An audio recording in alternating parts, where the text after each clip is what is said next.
Vous avez fait allusion à cette interview de la Première ministre sur TV5.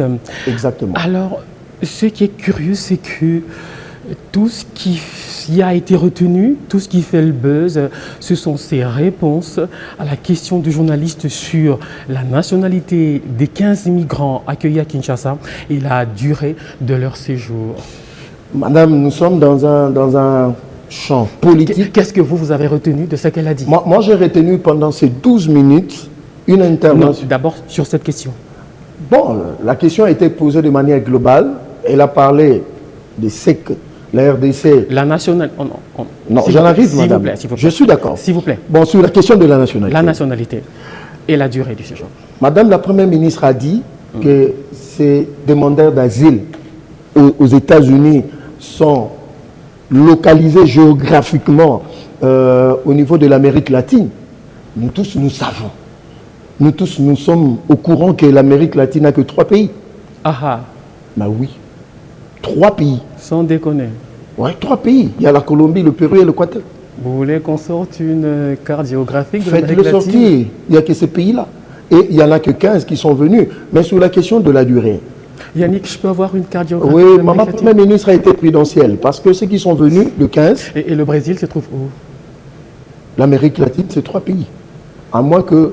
Le Brésil se trouve où? L'Argentine, c'est où? Bon, il faut voir la configuration géographique.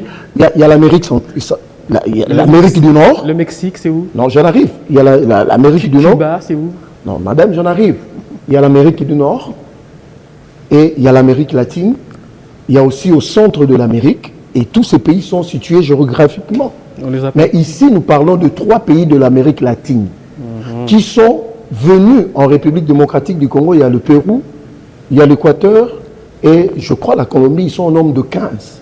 Alors, madame la Première ministre a été prudentielle. Pourquoi? Parce qu'il y a plusieurs nationalités. Ce n'est pas à la RDC, c'est aux États-Unis. Que ces gens ont demandé l'asile. Ce n'est pas au Congo. Mais non, comme les États-Unis ont demandé à la République démocratique du Congo de faciliter ces demandeurs d'asile de manière temporaire en République démocratique du Congo, nous avons accepté. Et ici, pour moi, j'ai suivi le ministre Patrick Mouya qui l'a dit que quand ces gens-là, ils viennent séquentiellement, c'est-à-dire il y en a ceux qui sont venus et leurs dossiers sont en train d'être traités au cas par cas. Ceux qui reviennent à dire, ceux qui sont venus peuvent partir après 2 jours. Et d'autres viendront parce que nous les avons accueillis de manière temporaire. C'est vous qui dites 2 jours. Non, je suis en train de prendre l'exemple parce que M. Patrick Mouya a dit que leurs dossiers sont en train d'être traités au cas par cas.